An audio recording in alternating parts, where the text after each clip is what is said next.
deleting stuff. Oh, just a minute. I'm not going to start recording right now. Oh, I am recording right now. Hello, everybody. We are in inner and outer space harmony. I'm just trying to multitask here and send somebody a WhatsApp note that we are on the same link as usual.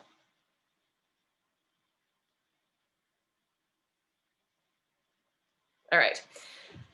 Okay, so we're going to start on the floor and we're going to play with this idea of growing and shrinking. So if we think of space as something that's in this constant, let's just try doing that, right? It's a very martial arts move, this sense of growing and shrinking. So even if we just do it in our hands and invite it into our lungs, invite it into our bodies. So it's not just the thing that's happening out here, but it's happening with every cell.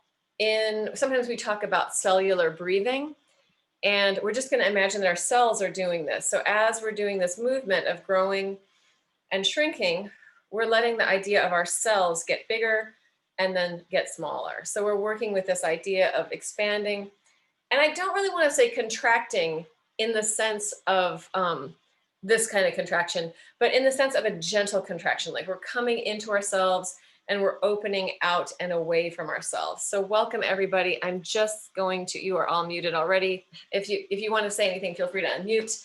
More people are coming in. And we're playing with growing and shrinking. So growing and shrinking in the Laban, and we can play with it in many ways. We can grow up, down. We can grow like a ball, a sphere getting bigger and then coming into itself. We can grow in the horizontal, side, side. We can grow forward, backward in the sagittal. We can grow in the up, down. We can grow and shrink in the diagonals. So we're just finding the sense of getting bigger and getting smaller. And I see I have a couple of new people. Welcome, Julian and Rebecca. Julian, I think I actually know you from some other rooms. So yeah, finding a way to play with expansion, getting bigger, and then coming back into yourself. And another way that sometimes we talk about it in Laban is unfolding and folding, or extension, flexion and extension. But flexion and extension, like I can be extending my back or flexing my back, or, you know, flexion and extension, when we talk about our body, one side is doing one thing, one side is doing the other. But let's imagine this as a whole organism growing and shrinking in any way that feels good in your body. So if you want to try this down on the floor, you can get a little bit more, I'm going to get on the floor, more variety in how you grow and shrink at a low level. So this is another thing we want to think about, where we're moving in space. So I'm just going to play on the floor with growing and then shrinking in. And I'm doing it in a very amorphous way. So it doesn't have to be the same on one side as the other, but just radiating outward and then bringing it back in. And it could be small. I could just radiate a little bit and come back in, or I could go huge, as big as I can, into tiny. Any way that feels good to you, playing with expanding and contracting, radiating away from center and coming back into center. Like a star energy radiating outward and then coming back to itself, getting big and getting small. Cassie, I'm going to make you a co-host just in case anyone else shows up. No pressure to stay on the line though. So playing with that growing and shrinking, let's also play, as we're in our growing and shrinking, with shifting levels a little bit. So unless we're really happy down there on the floor, we can play with getting bigger and getting smaller. Seated, we could play with it from quadruped, different ways of radiating out and coming into ourselves. Radiating, maybe it's half of your body radiating, half of your body not doing anything, right? So I can radiate out and bring it in. And I'm exploring the space around me, thinking of the upper versus the lower, the side versus the side, the back versus the front, the diagonals, letting myself really move around. And as I'm moving through this space, all this movement is hydrating the tissue. So my warm-up is a very sort of free-flowing warm-up, letting myself get big, get small, I'm trying to find sort of novelty in the way that I get big and small, so that each time I'm doing it, I'm doing something different, as opposed to maybe staying in the same growing and shrinking for a very long time.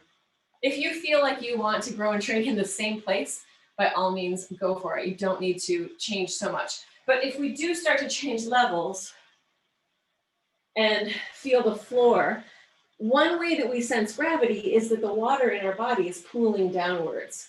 So that will also hydrate our fascia. So playing with this growing and shrinking, changing levels, is going to give us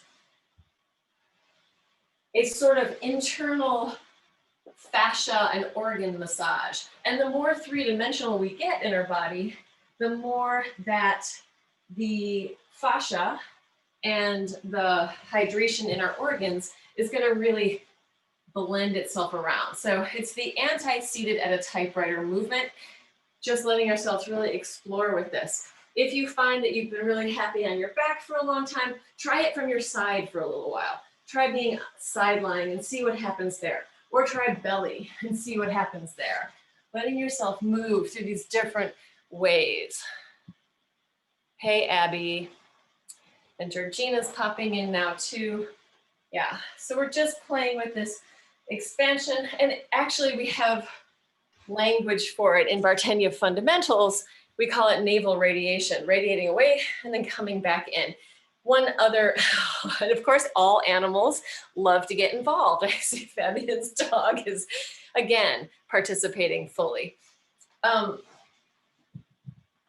So yeah, radiating away from center, coming back into center, growing and shrinking, shifting around, and letting your body play in the space around you.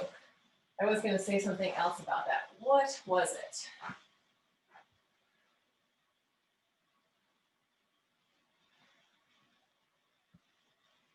Finding different relationships between body parts, gravity, the space around you, the interior and the exterior, what's inside, what's outside. So just for a quick second, take a snapshot of your experience, your somatic experience, your experience of being in your body. And are you experiencing mostly internally? Are you experiencing externally? Where is your awareness and your consciousness with this movement? Hey, Abby, and feel free to, oh, thanks, Julian. That's awesome. If Cassie pops out, I'll put you in as the co-host.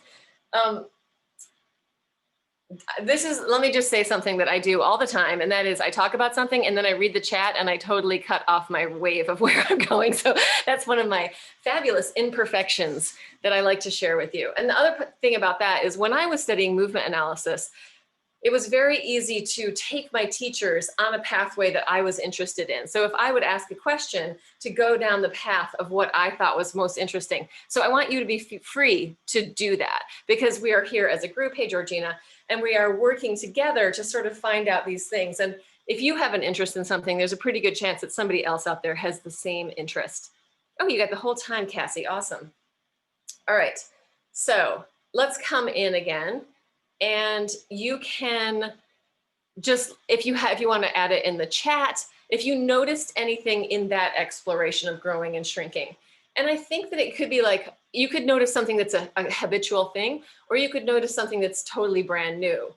And I think it's always nice to learn to talk more about,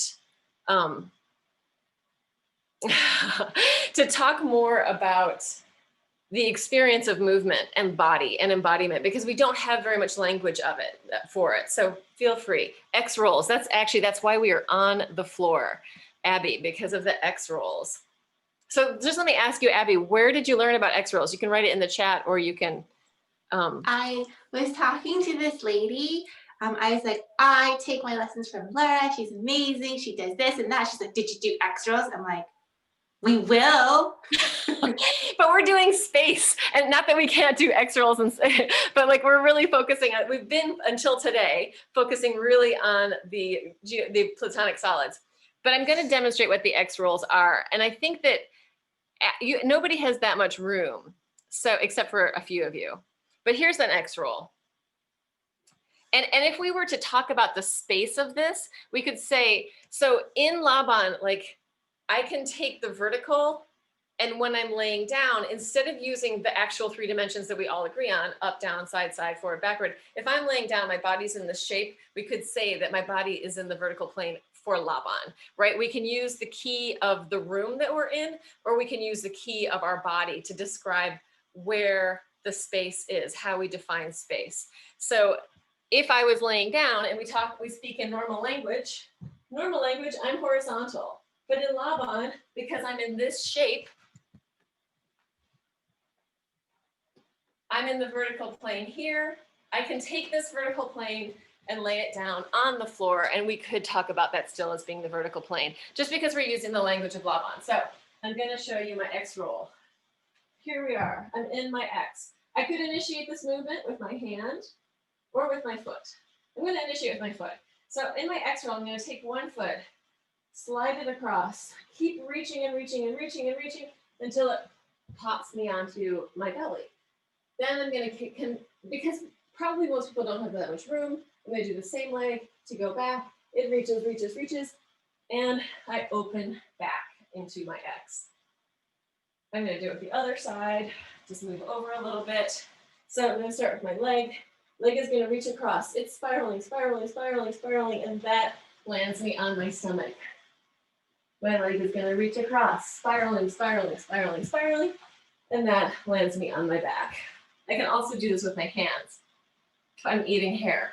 There's a profusion of cat hair on the floor here. So I'm going to show you in a different way. Here I am. I'm going to use my hand. So my hand, for this version, is going to come into my chest. It's going to reach out along my other arm. As if somebody is pulling me, I'm going to let that roll me over onto my stomach. Same hand. It's going to open, open, open. I'm spiraling through my body and coming back. So if I do it the other way, with this hand is going to come into my chest. It's going to reach up, pull, pull, pull, pull, pull, all the way onto your belly. Then you use the rest of your body to adjust. And then hand is going to open, spiral, spiral, spiral, spiral, and open up. So the thing about the X rolls, and we're not going to stay down here very long. We're going to get back up because I want to actually do come back into really the platonic solids. So one thing about these X rolls is that what we can really see and what we're trying to do is sequence. So the sequence, the chain, the kinetic chain of movement goes from sort of joint to joint to joint to joint. And what usually goes wrong, and I'll show you that, is this. So if I'm doing it right, my foot or my hand is going to lead the way. And nothing is going to move until it gets pulled into the place. So if I'm doing it wrong, my foot's going to go, and then I'm going to push with some other body part. I should probably show it better with my hand. So my hand goes, this is the right way, pulls, pulls, pulls, pulls until I fall over. If I do it wrong, my hand goes, and then my foot pushes, and I roll as one piece. So it's this kinetic chain. And it's actually much easier to learn when you are in a room with other people and you have people pulling on either end of your body. So you can feel that elongation and that kinetic chain. I mean, that's the way I learned it. Like I had to feel it in my body. So it's very kinesthetic learning, and then know what the theory is. So there's my thinking, and then have somebody help me do it so I can really feel it.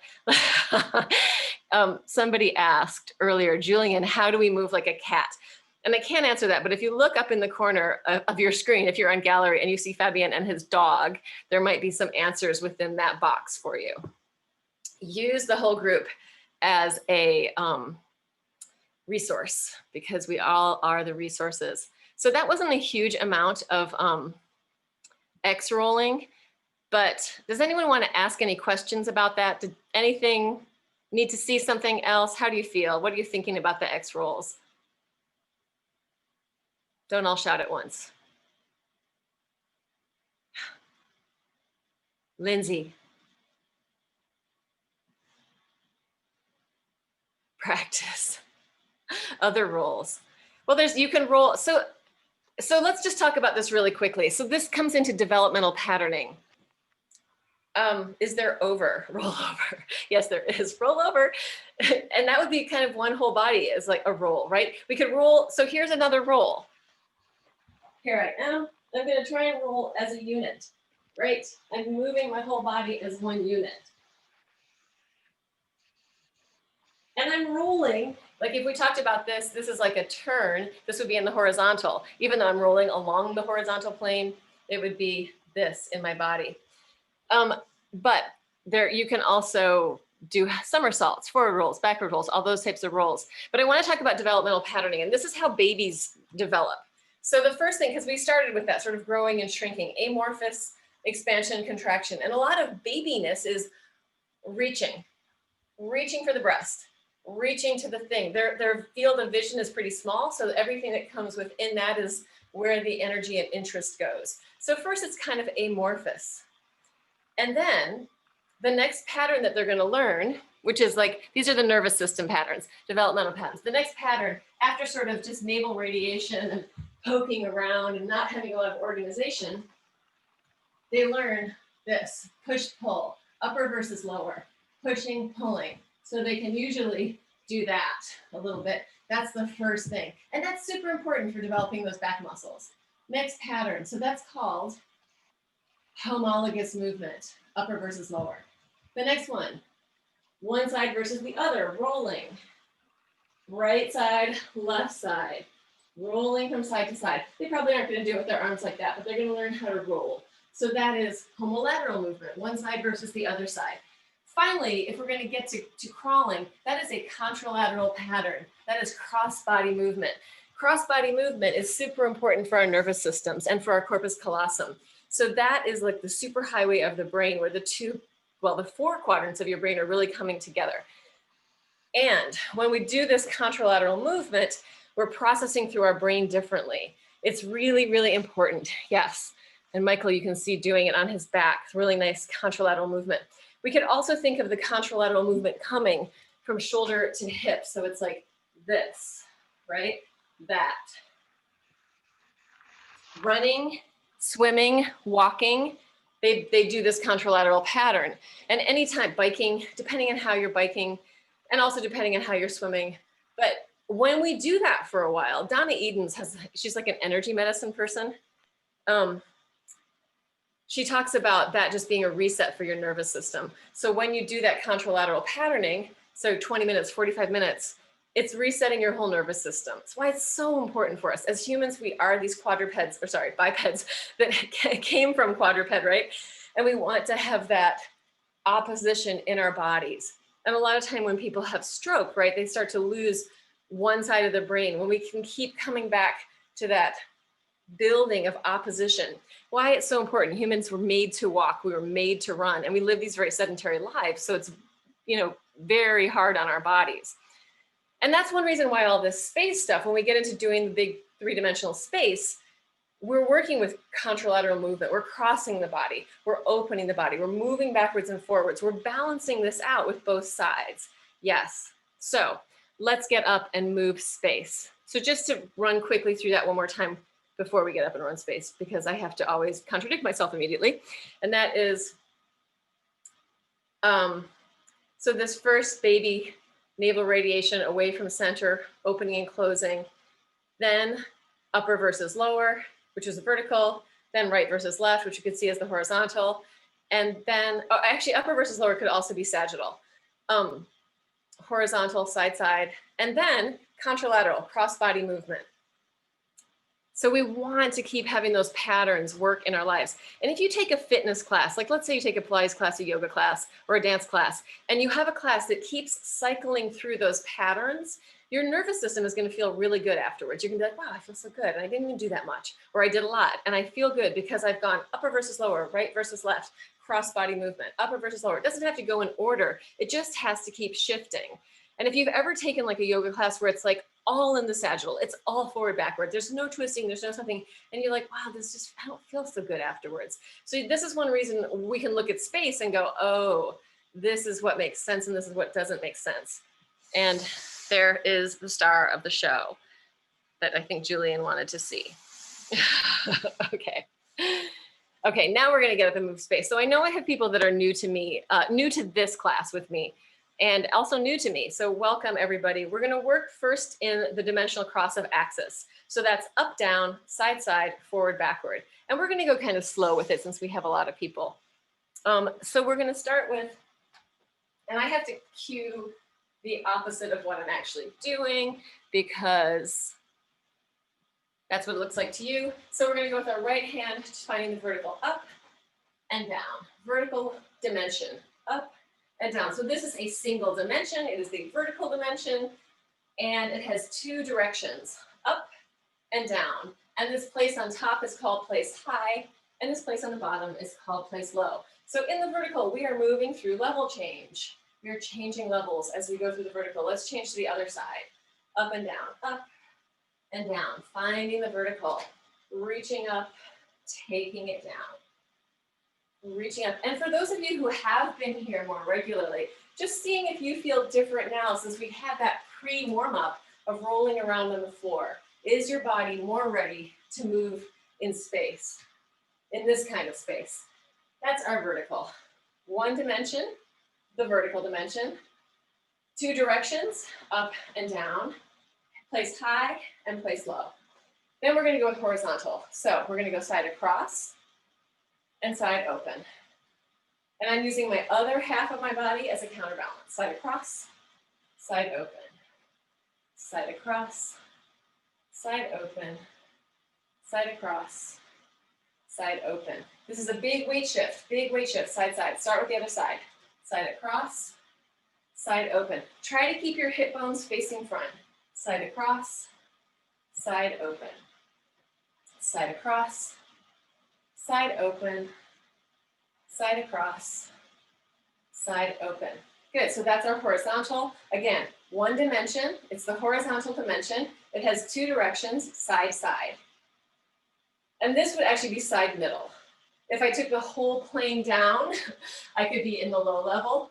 If I got up to my tippy toes, I'm kind of gonna I'll go into the vertical plane, but I can't take the whole thing up higher than that. So last dimension, sagittal. Think of it like Sagittarius. The arrow shooting straight forward, forward, backward is our sagittal dimension. So I'm gonna angle just a little bit, taking it backwards right behind me, back middle, forward middle. Taking it back, backwards middle, forward middle, backward middle, forward middle, backward middle, forward middle. Switching to the other side, backward middle, forward middle. Same arm and leg are making the big weight shift. Backward middle, forward middle. Hip bones. As I go back, I want to keep this hip facing front. So if I turn, then I'm just going sideways. If I keep that hip going front, I'm getting a nice spiral here, a little bit of action in the obliques, and some nice twisting for my abdominals, or not for my organs. Forward and backward, forward and backward. Good. We're going to put the whole thing together. So it's going to go up, down, cross, open, backwards, forwards. We'll do the right side like 3 times, and then we'll move to the left. So going place high, vertical, place low, side, side, side across, side open, horizontal, backwards, and forwards, sagittal. Again, vertical, up and down. If you want to be really exciting, turn your head and look towards your hand. Side, side, backwards, and forwards. One more time. Place high, place low, side across, side open, take it backwards and forwards. Great. Let's go to the other side. And we're all doing these with central pathways and central tensions. We're just moving from the center to the edge, moving from the center to the edge. We're spoking out and coming back in. Okay, other side. Reaching up, place high, place low, vertical, side across, side open, taking horizontal, backwards and forwards, sagittal, place high, place low, vertical, side across, side open. Let your head go with it, backwards and forwards. Opposite arm is working as a counter tension. Up, down, vertical, side across, side open, horizontal, backwards, forwards, sagittal. Good. All right, let's just come in for 1 second. How's everybody doing? And thumbs up. Yeah. Are you noticing anything, right? So a lot of times we do stuff, but we don't think what feels different. Like, does your energy feel different? Do you feel, how does your right and left side feel? How's the balance feel? Just take a minute to consider that and feel free to write it in the chat or unmute and say something out loud. My left side felt tighter and less coordinated. It takes more focus. Thank you. Do we have any left-handed people out there? Okay. Julian, did you want to say something? I was going to say pretty much like what was her name? What she said. Lindsay? Lindsay. And at the same time, recognizing that there's a certain feeling that is taking place here. But I know of some things to do with neuroscience relating to like the striations that take place, that this has a lot to do. Something I've gone blank what it was, but it's something here that gets activated. Maybe, Nice. If you think more about that and have any reading to go along with that, send me a note because I would love to read more about that. Quentin is left-handed. Did you notice anything, Quentin, with, or maybe you're not, but you just had a thumbs up for it. Did you notice anything with your right side? How did that feel for you, Quentin? You can also answer in the chat or talk. Yeah, I don't know how. I'm slightly ambidextrous as well. I'm not sure. I can only report my experience. I just felt that I noticed that the space just felt much more condensed and heavy. And whether it was coming some kind of projection or not, it feels much more alive. It's not like the room's talking to me, but it feels much bigger. The space feels much bigger than what it is. I know it's not logically, but it feels bigger. It just feels bigger. It feels bigger, and it almost feels like that it's with me. Like I feel a little, I don't know if it's safer, but it just feels, it's much more energized. I feel much more energized, and I almost feel like the space is energized.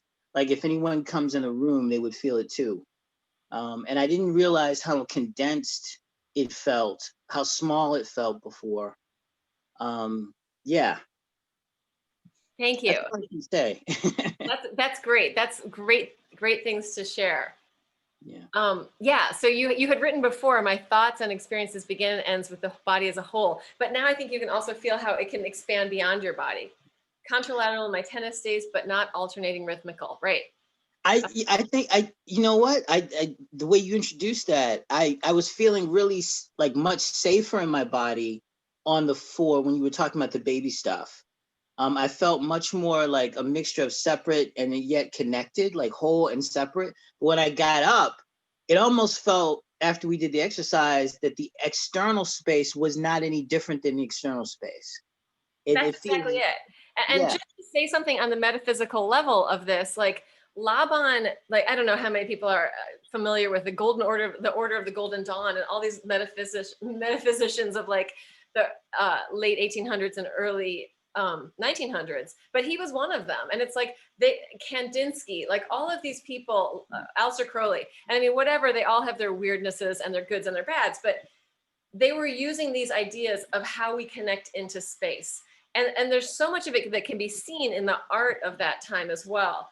But Laban was the first person developing these, although he wasn't entirely. There was eurythmy, and so there was Rudolf Steiner and one other person, Delcroze. There's two. There's another one too, and I can't even remember who it is. But there's all these different versions of how looking at movement and looking at embodiment and how we move in space and rhythm. So we can add rhythm to that. So let's go another step further with this. We have been playing with the cube, but let's move with planes. So a lot of you have been here before, and some of you haven't. So, and I don't have all my dice down here because normally I use the dice as a visual cue, but we were in that scale, we were moving in an octahedron. If you imagine yourself inside an octahedron, it has 8 sides and 6 points. We're moving inside the planes. Oh, do you have a cube there? Did you pull up a cube, Ben? You have a box? Yeah. So yeah, Exactly. There's our cube. It's a box. This is an icosahedron. This is going to be all of the planes put together. So we're going to move. First, I'm going to show you, and you're going to go, unless you know this, you're going to go, what the hell is she talking about? But if you do know it, you're going to go, oh yeah. So in the plane, this is my vertical top 2 points, bottom 2 points. There's the plane of the vertical in here. And it would be like this, right? Oops, let me put my hand at the bottom. There's the vertical plane. The horizontal are these 2 side points and these 2 side points. And you can see that I dyed my hair because I have pink fingers. So don't feel worried about me. I'm not ill. It's just natural. This is the horizontal plane, right? And then the sagittal is the forward backward. And here's my sagittal. I've moved. There's my sagittal in relationship to you. These 2 back points and these 2 front points. So now we're going to take that and we're just going to move in the planes. And we're going to play a little bit with opening and closing. And then we're going to do part of the icosahedron because the icosahedron is so much fun. It's really 3-dimensional. It's got a lot more sort of body shaping in it than like the cube was very, very sort of rigid. It's not rigid. We're moving in space. We're going out and coming in. It's like a star, but we're not, our bodies aren't doing anything other than being kind of blocky and bendy, maybe a little bit as we go down and up. All right. So let's go with vertical plane first. We're just going to hit the points using both sides of our body. So we're going to go high right, high left, low right, low left, high right, high left, low right, low left. And you're imagining that you're in a doorway. This is also known as a door plane, touching the 4 corners. Low right, low left. So if I was in the doorway, here I am, high right, high left, low right, low left. I'm going a little bigger than my doorway. Let's change it to starting low with the left side. Low left, low right, high left, high right, low left, low right, high left, high right. Good. So what I'm seeing out there from some of you is that you are going up with your right hand, but I'm not seeing right side quite enough. So make sure when we say high right, it's not just your high right, your hand is going up, it's going high and to the right, high left, or whichever way it is. I'm sure that was the other side for you guys. Yes, and then also don't be afraid to bend your knees to get down there. Abby, unless your knees hurt. If your knees hurt, don't do it. But if you're going down, you can really plie into those low spaces. Yes. All right, so that was our Can I just vertical. comment on that? Yeah. No, it's interesting that you bring those things up, and then part of it is like actually appreciating tennis a bit more now. Yes. Because the thing is with in tennis, you stand more like that, and you can reach, but it's more natural to step across, and then so you're crossing that line, you know, and in each side. But then it's like that, or then in squash, you know, that kind of motion. So you always cross-body movement. Yes. Yes. And you have more power when you've got both sides of your body coming together, like to hit something, right? Than just one side. So Well, like, in tennis, you can stand and you can be open. yeah. You can stance and move like that.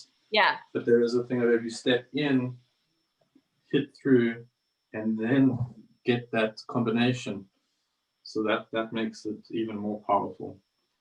So it depends on how the ball is coming onto you as well. What's that? It depends also how the ball is coming onto you and how much time you have and what kind of shot you're trying to play. So yeah. Excellent. So let's play also with crossing in the vertical, and we're going to use just one hand. Well, the other hand is working as a counterbalance, and if our arm is crossing, our leg's going to be crossing too. So we're going to go. Oh, it's so hard to get my camera to show enough of me. All right. So we're going to take the left hand and go to high right, and we're going to crossing to high right, and I'm on my tippy toes. And then I'm going to open down to low left. This is my low left. Crossing, high right, opening down, low left. Trying to keep the hip bones facing front. Crossing, reaching up, opening, taking it down, crossing high, opening low. Let's do that on the other side of our body. So crossing to high left, opening to low right. Crossing, high left, opening, low right. Crossing. And let your body go into those positions. So my head is going down, my head and body are getting that side. So I'm getting some spinal lateral movement as I move through there. So for this, we've been crossing in the front. Let's do crossing low. So we're going to cross down to low right, and open to high left. Crossing down, low right, opening, high left. So again, we're talking about the space and we're not talking about the body. So I'm not using my right hand or my left hand necessarily. I'm talking about the space, crossing down to low right, opening to high left. Let's try that on the other side. Crossing down, low left, opening, high right. Cross down, low left, opening, high right. Crossing down and opening up and crossing down and opening up. And just give it a little shake and let that release. So we've been really vertical for a while. And this vertical plane is very much the knee plane. Here I am. My body could not be bigger than this, right? This is me taking up as much space as I can. That you can see me over here, right? As opposed to if I'm in the horizontal, it's kind of like all of us. Here we are all together. So let's move into the horizontal and let's start on our left. So we're gonna go left, forward, middle, right, forward, middle, left, back, middle, alternating sides of the body, right, back, middle. So we're talking about the space, but I'm using different hands. Left, forward, middle, right, forward, middle, left, back, middle. So this is all happening at a middle range level in the horizontal plane. We're gonna take it a little faster. I'm gonna turn around so you'll be doing the same stepping as me. So I'm going, and I'm gonna start with right now. Right, forward, middle, left, forward, middle, right, back, middle, left, back, middle. Right, forward, middle, left, forward, middle, right, back, middle, left, back, middle. Right, forward, middle, left, forward, middle, right, back, middle, left, back, middle. If you were gonna go on a skiing holiday, this would be a great warm-up for you. So just bear that in mind. And also like circles, like if I'm circling my knees, we could say that my knees are circling in the horizontal. And this is a great warm up again for skiing, moving my feet and my ankles, change direction, get those knee circles going. Okay, so that's horizontal. Now we're gonna play it with crossing. So moving from one hand. Hold on, a little sip of water. If you have some water, feel free to have a little drink right now so that all this movement, the water can move into your tissues and not be globbed up in your belly. All right. So we're gonna go with crossing. Right hand is gonna cross to left forward middle, opening to right back middle. Left forward middle, to right back middle. And because of the video, it kind of looks like my level change is happening in my arm, but that's because my camera is low. Left forward middle to right back middle. My hips are pointing in that direction. So they're trying to stay pointing in that direction as I cross and as I open to the back. Let's go with the other side. So we're going to right forward middle, crossing, opening to left back middle. Right forward middle, left back, yeah. So your leg is gonna step with your arm. Leg and arm cross, and then they open. And cross, and open. So if anybody's had classical training in dance, like this is exactly where it's not in front of you. It's in that total diagonal. It's not like a line that we see in ballet. Actually, it really is my Icosahedron because it's that far forward. But it's not like, that's such a modern dance position and so not a ballet position, just to be aware like what we're feeling and how those play out in our body. So let's cross to the back and open to the front. So we're gonna take the right side, cross to left back middle, open to right forward middle, crossing, left back middle, I'm gonna cross behind, open, right forward middle, crossing, left back middle, right forward middle, one more. Left back middle, right forward middle. And if you wanted to be dramatic, you could really like take it back and go forward. Like you could make this into so much more if you felt like it. Let's go with the other side. So it's gonna be left back middle, wait a minute. That's not right. Left hand going right back middle to left forward middle.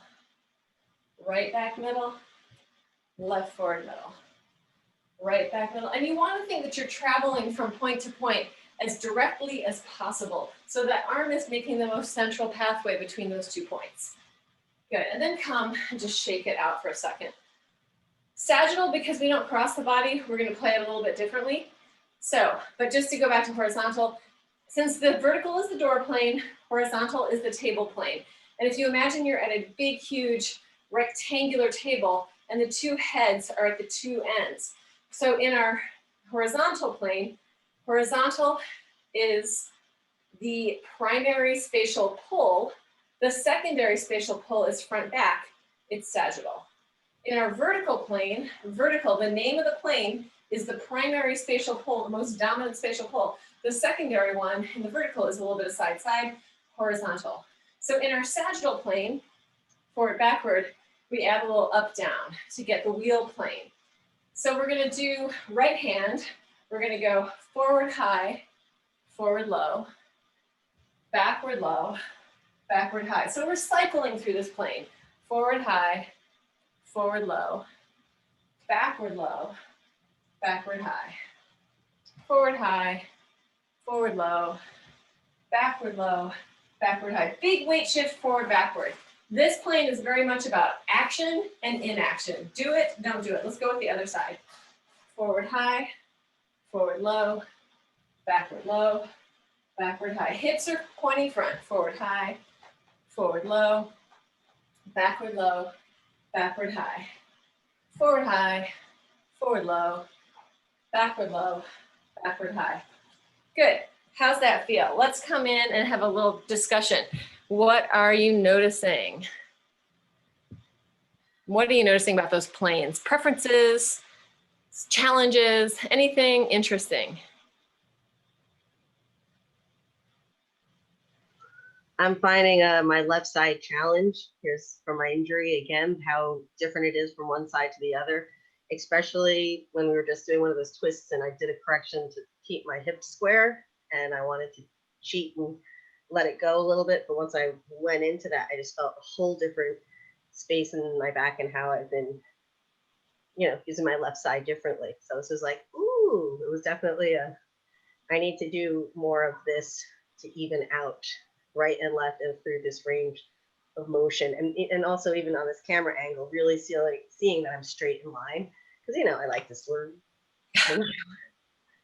I'm really feeling that in my back, and it's nice to feel even-ish. Yeah, and Cassie just wrote in the chat that I want to lead with my opposite leg to forward, high, and low instead of using the same upper and lower. So that is exactly the developmental patterns, right? Like you want to use a contralateral pattern because that's the natural walking pattern. But for this, we're just asking one side to be more stable and one side to be more mobile. So in Laban movement analysis, there are these major themes. There are actually 4 of them, but I'd like to include a 5th one.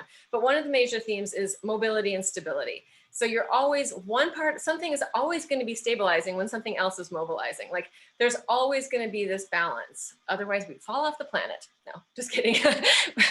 That's not what would happen. But it's like too much stability and nothing happens. Too much mobility. And also it can be that nothing is set, nothing moves. It's too much. It keeps changing. It keeps changing. Nothing can happen because there's too much change, right? We can't lock onto something. So we always want to be balancing that mobility and stability and thinking about those places, like where you can think about it in your life. Like right now, most of us are incredibly stabilized in our homes because of the pandemic, right? So how do we find mobility within our social gatherings, like within our bodies, within our space? How do we find where we can still feel like there's movement, especially for the movement junkies out there who need to move? So that was one of the major themes. Go ahead, Maria. I want to share that in the beginning, you said this quadratic thing, this cube, and now I feel a ball. I really feel a ball because we went everywhere. And so the center, like in the center of the ball, like the magma, make this stability, but then because it's stable, then you can round and round and round with the ball, even do so throw it away and pick it. It's really flexible. So That's great. And also, if you look at this, like in the Platonic solids, this and the dodecahedron are the most close thing to a circle, right? And I showed you that bubble video one time, and if you haven't seen it, there's the Bubbleologist on YouTube. I think it's a BBC 2 thing, but they show how if you put bubbles together, they're going to stack in certain ways. They're going to stack basically in platonic solids because they're maximizing surface tension. Like they're going to go for the most efficient thing within that. So this is sort of the most like a ball, and we just moved in those planes, but we haven't moved from plane to plane, which is what we're about to get to. But I'm not going to go through all the rest of them. I'm going to say just quickly what the other major themes are. One is exertion and recuperation. And I think this is a really important one, especially during this time. And it doesn't mean that like my exertion is I go running and my recuperation is I sleep.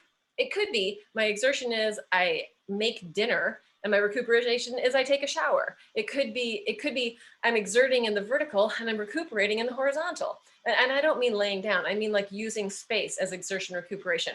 I use my right arm and then I use my left arm. So recuperation could be a different exertion, or it could be really taking the time to back down and on a nervous system level.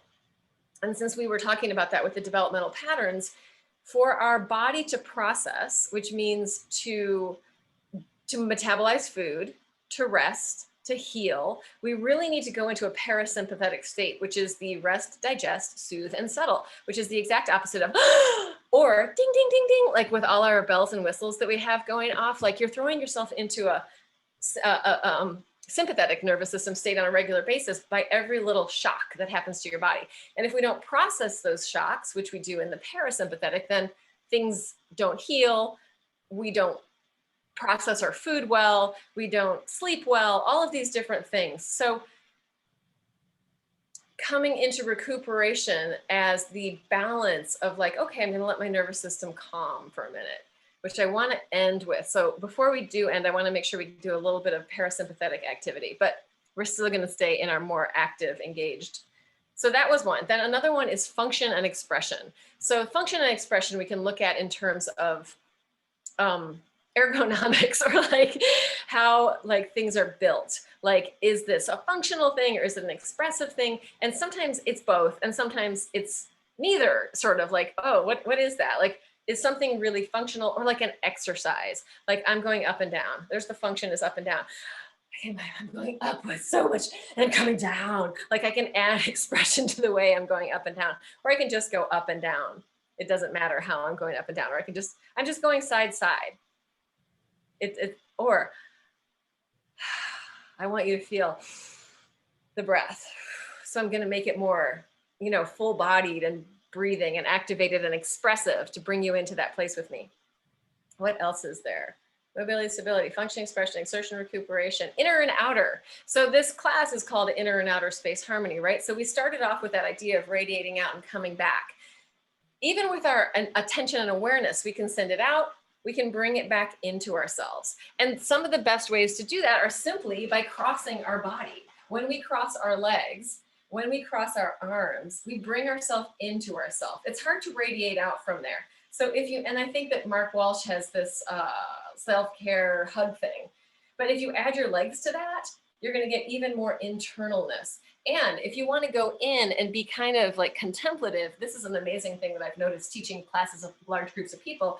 Come in, if you can cross both legs, you can do it with one leg too. So you could do it here with one leg straight. But if you come in here and just start circling, your energy and awareness will come into yourself. That's what I've seen. If you're different than that, God bless you. God has blessed you. But it maybe, I don't know, for me, when I see other people do it, I just feel the energy go into itself. And you can see in my movement, I've come in. I'm not here. I'm in here. So that is like, it's the obvious, even yourself out if you need to, but of how to come into inner. Anytime we enclose and fold the front of our body, we tend to bring the mind into inner. But we could also say we're opening the back of our body here. Yeah, so there's lots of subtlety and nuance, but back to inner and outer space in the big movement. We have 6 more minutes and I want to play with the icosahedron. So what I actually want to do is do the whole A scale with you, which is moving from vertical to sagittal to horizontal, vertical, sagittal, horizontal. It goes through all the points. And I'm going to do it facing the other direction so that you'll be stepping into the same directions as me. And I don't have to cue the opposite side of my body, which is so confusing.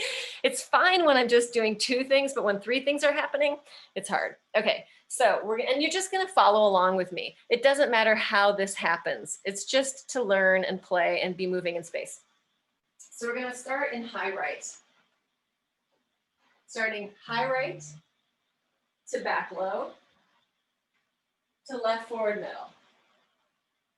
Low right to back high to right forward middle. Low left, forward high, right back middle, high left, forward low, left back middle, high right. We're going to do the same thing on the other side. I'm just going to aim the camera up a little bit more. Same thing on the left. And then we'll repeat it one more time. So high left, vertical, back low, sagittal, right forward middle, horizontal, low left, vertical, back high, sagittal, left forward middle, horizontal, low right, forward high, left back middle, high right, forward low, right back middle, high left. Yeah, my brain is a little confuddled because I've been saying the opposite of right and left for my body for a long time. So like coming back into what it really is. And also I'm a little bit ambidextrous, so it doesn't make a big difference. I've always had a hard time knowing which is which, but let's try it one more time. And hopefully I'll name the spaces right. So yeah, that's why I could sometimes say the vertical, sagittal, horizontal, but then I kind of lost that. So let's go with the right side. High right, back low, left forward middle. Low right, back high, right forward middle. Low left, forward high, right back middle. High left, forward low, left back middle, back to high right. Second side, high left, back low, right forward middle. Low left, back high, left forward middle, low right, forward high, left back middle, high right, forward low, right back middle to high left. So I'm gonna just, actually let's come in, we have 3 minutes left. And I'll teach more about this next week. So let's come into ourselves for a second.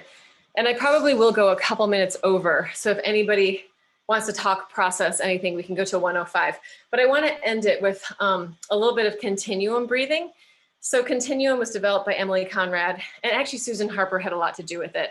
And I was super lucky to be able to interview Susan Harper during the embodiment conference. So if you have, I don't know, some of you guys are have that whole access. If you want to see that, check it out. It's worth watching. She's amazing. So I'm going to sit in my chair and we're going to do this breath called theta breath, like the letter theta.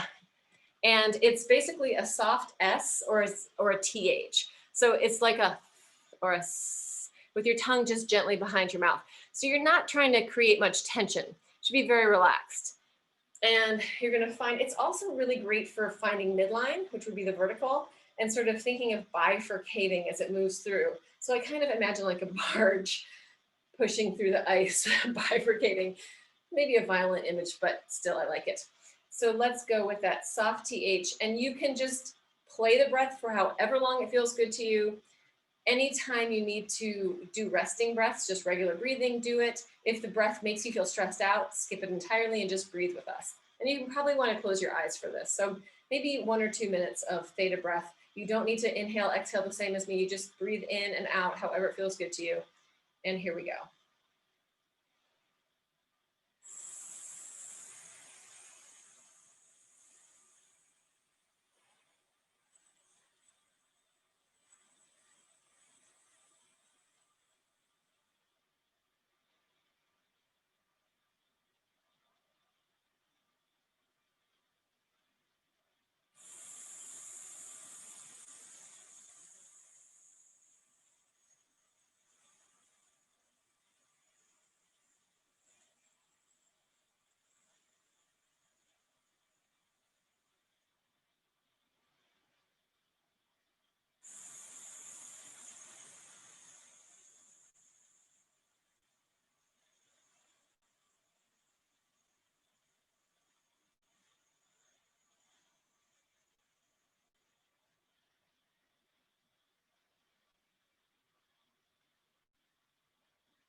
And then just giving yourself a breath or two just to arrive and land in your body where you are now, feeling whatever you're feeling,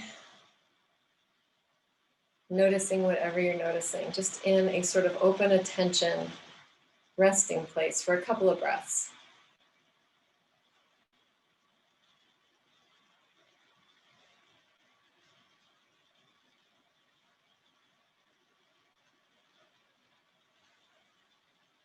Good. And then coming back together, and I am going to stop recording. So everybody who made it all the way through this whole video, congratulations, you win the prize of having an attention span. Amazing.